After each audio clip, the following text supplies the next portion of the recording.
चिकसौली वाली गोपी कहे भाई चिंता मत करो, मैं लाला को पकड़ के दिखाऊंगा।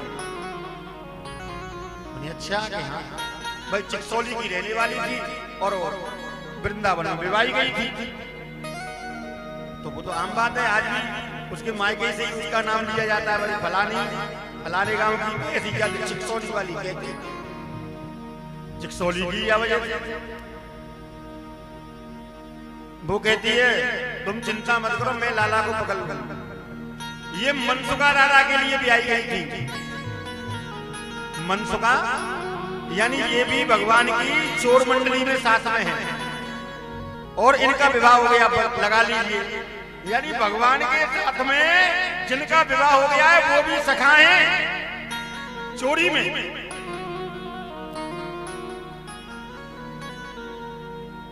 ग्वाल वालों ने कहा कि भैया लाला सुन ले, चिकसौली वाली जो भाभी है मनसुखा दादा के घर से बाने पीला उठा लियो तो वो पकड़े हुए का ध्यान रखियो।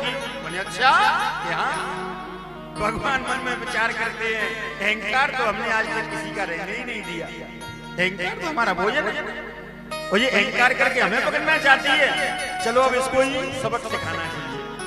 मन में विचार किया और भगवान को एक युक्ति सूझी। क्या लीला रचाई? भगवान कहते हैं मनसुखा दादा से कि भैया देख तू हम सब में बड़ो है भाई, हमें अच्छा ना लगे कि तू हमारे संग में चोरी करे, देख हम पकड़ जाएंगे तो कोई बात ना है, तो हम तो बालक है, लेकिन अगर तू पकड़ जाओ तो बहुत बुरा लगेगा हमें, हमारी बेइज्जती होगी और तेरी तो भोगी जो होगी। या भैया मनसुखा दादा भैया हम ये मानू में कि जितनों तो को माखन खानो है मैं तो को माखन अथाई पे बैठे यानी चबूतरे पे बिठा करके खिला दूंगा, लेकिन चोरी के संग मत जाया करके भाई, आखिर में तू हम सब में बड़ो है, अच्छा ना लगे। भगवान की बातें सुन करके मनसुखा दादा की समझ में आई लाला नेकी और पूछ पूछ या उसे बढ़िया क्या बात है, बैठे बिठाए मक्खन मिलेगा भरपूर, नहीं जाएंगे तो कुछ। मनसुखा दादा को बिठा दिया, लेकिन इतना कह दिया कि देख तू या चबूतरा पे अथाई पे बैठ जा, हम चोरी करके ला रहे हैं माखन की, लेकिन ध्यान रखियो जो मैं इशारों करूं वो सब मेरे इशारे को तुमको पालन करना पड़ेगा। बोले अरे लाला बिल्कुल भैया तू हमारा मुखिया है, जो तू आदेश देगा वो हम पालन करेंगे, वह में क्या बात है, तो ठीक ऐसा ही हुआ। मनसुखा दादा अथाई पे बैठे हुए अपनी रस्सी बटने लगे, बैठे बैठे सोच रहे हैं लाला आ रहा होगो मेरे लिए भर मक्खन लेके आवेगो, मुझको कह गए हो। इधर में इस गोपी भी बहुत चालाक है चिकसौली वाली, इसने ऐसी योजना बनाई कि इसके घर के 2 दरवाजे थे, तो इसके घर के पास में ग्वाल वाल सब मडराने लगे, इधर से उधर सब चक्कर काटने लगे। समझ गई वो, पर इनको पता पड़ गई कि मैं पकड़ूंगी, इसलिए ये इसी ताक में है। गोपी ने पिछले दरवाजे की अंदर से लॉक खोल दिया था और बाहर के दरवाजे की मटकी लेकर के चलने लगी, यमुना जी पे जल भरने को बहानों लेके, और बाहर के दरवाजे की केवल सांकल लगा दी बाहर से और कुंडी लगा करके वो चलने लगी। चलती रही थोड़ी दूर तो चली, फिर उसके बाद झाड़ियों में छुप गई। भगवान ने समझा कि ये तो गई पानी भरने के लिए, दरवाजा खोला, नीचे से सब ऐसे ही ग्वाल वालों का स्तूप बनाया, उसके ऊपर खुद चढ़ गए स्वयं ऊपर, छींके को पकड़ लिया, बहुत ऊंचा छींका पकड़ लिया। अब पकड़ लिया तब तक इसने क्या किया गोपी ने कि पीछे के रास्ते से घूम करके और दरवाजा अपना खोल करके और चुपचाप अंधेरे में आ गया। और अंधेरे में आई,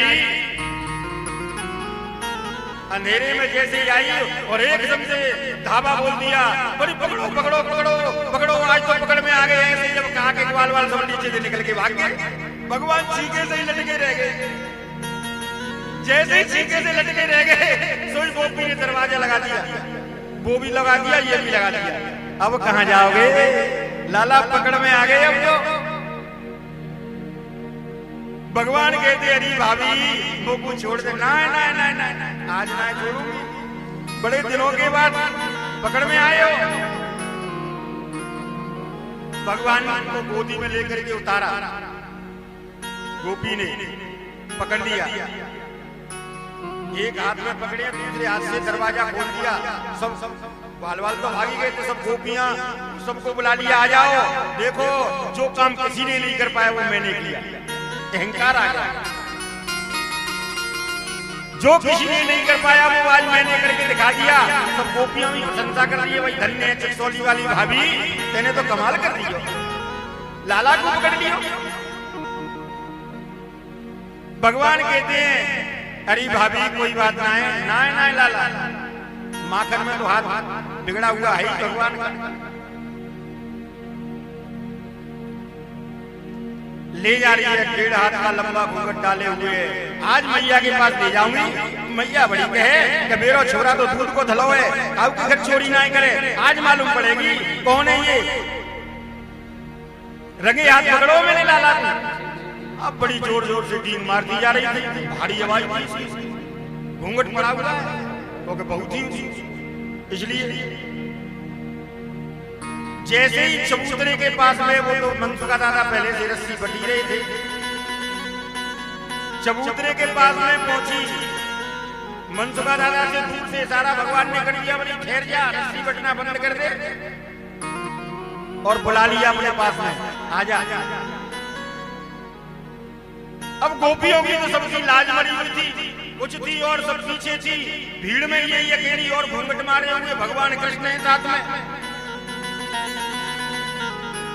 जैसे ही बगल में मनसुखा दादा आए, मक्खन का हाथ बिगड़ा हुआ था, चेहरे पे मक्खन लपेट दिया, चेहरा अनपहचानता हो गया। एकदम से चिकसौली वाली गोपी से कहते हैं भगवान अरे भाभी वास्तव में तू बड़ी कठोर है, तो कुछ जरा सी दया न आए, मैं छोटा सा बालक भला कहीं भगो जा रहा हूँ, इतनी देर से तूने मेरे हाथ में कसके पकड़ रखो, या मैं मालूम है कितनी पीड़ा है रही है, कितना दर्द है रहे हो, कम से कम थोड़ी सी दया कर मेरे ऊपर। अरे मैं कहां जा रहा हूँ, या छोड़ हाथ छोड़ के मेरा दूसरा हाथ पकड़ ले, और दूसरे हाथ मनसुखा दादा को ले लियो हाथ। पहले कह दिया था बनी भरपेट मक्खन मिलेगा, चुपचाप शांत रहिए। गोपी को दया आ गई, वास्तव में लाला का हाथ बहुत देर से पकड़ा है, दर्द तो है रहे हो, यूं समझ के एकदम से हाथ छोड़ दिया, ले लाला चलो दूसरा हाथ दो, चलती जा रही दूसरा हाथ दो, ऐसे करती जा रही है। भगवान ने अपना हाथ छुड़ाया, मनसुखा दादा का हाथ दे दिया। गोपी तो आवेश में है, यानी जो काम किसी ने नहीं कर पाया वो मैंने किया, ये अहंकार है, खींचती हुई जा रही है। आज बताऊंगी मैया को, मैया बड़ी मामी पीवे है, मेरा छोरा काऊ के घर ना जाए, मेरे यहाँ 9 लाख गाय हैं, आज तो पड़ेगी 9 लाख गाय है, एक भी ना है। और चलती चलती बड़बड़ाती हुई भगवान ने क्या किया, वहां से निकल करके भीड़ में मनसुखा दादा को इशारा किया, चुपचाप रहियो तो भरपेट मक्खन खिलाऊंगा मैं। मनसुखा दादा चुपचाप बनी, हमें का लेना देना, हमारे मुखिया ने कह रही है वही करेंगे भाई, हमें तो मक्खन से काम। मनसुखा दादा को भी ये नहीं पता था कि ये मेरी धर्मपत्नी है, घूंघट पड़ा हुआ था।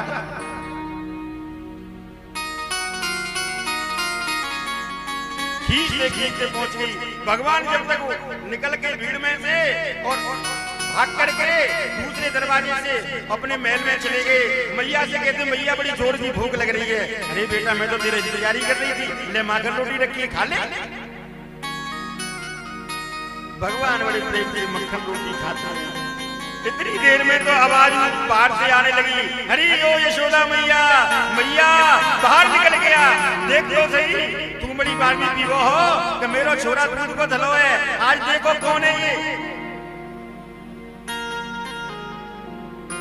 यशोदा मैया मन में विचार करती है, अरे जी इतनी जोर जोर से कौन चिल्ला रही है? ये जोर से आवाज से चिकसौली वाली गोपी ये तो कहीं वही तो ना। लाला तू माखन रोटी खा, मैं देख के आती हूँ। हाँ भैया देख। बाहर निकल करके आई, 1.5 हाथ का लंबा घूंघट है। मैया कहती है अरे कौन है जो ऐसे चिल्ला रही है जोर जोर से? इतनी लंबो तूने घूंघट मार ली हो है और इतनी जोर जोर से तू चिल्ला रही है, तेरे घूंघट को अर्थ क्या है ये बता। फिर काय को घूंघट मारिया? घूंघट में खोल दो जब इतनी जोर से चिल्लाई रही है तो।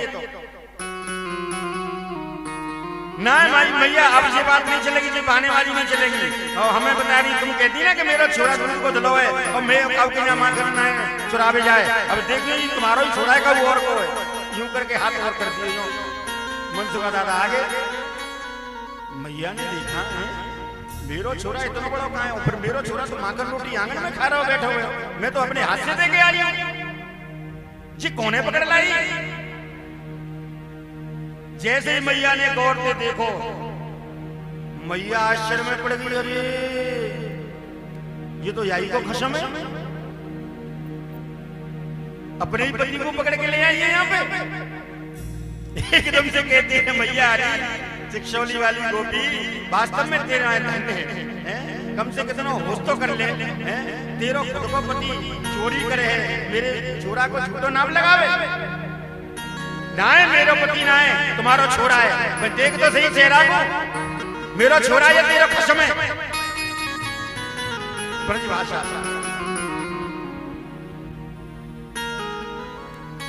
जैसे ही देखा घूंघट को उखाड़ के और चेहरे पे मक्खन हटाया, पता लगा वो अपने ही पति को पकड़ के ले आई। अब तो चिकसौली वाली गोपी पानी पानी हो गई। एकदम से भागे मत, ठहर जा, सुन जा। मैया यशोदा कहती क्यों भागती है? खुद के पति घर में चोरी करे हैं, मेरे छोरा को वैसे ही इनने हल्ला कर रखो है, नाम बदनाम करे हैं। इनको बिल्कुल शर्म ना आवे, लाज ना आवे बिल्कुल भी। न जाने कहा दुश्मनी है इनकी मेरे छोरा से, इन्हें पता ना है या हिसाब से मेरे छोरा के संबंध ना होने देंगे। यशोदा नंद को लाली हमें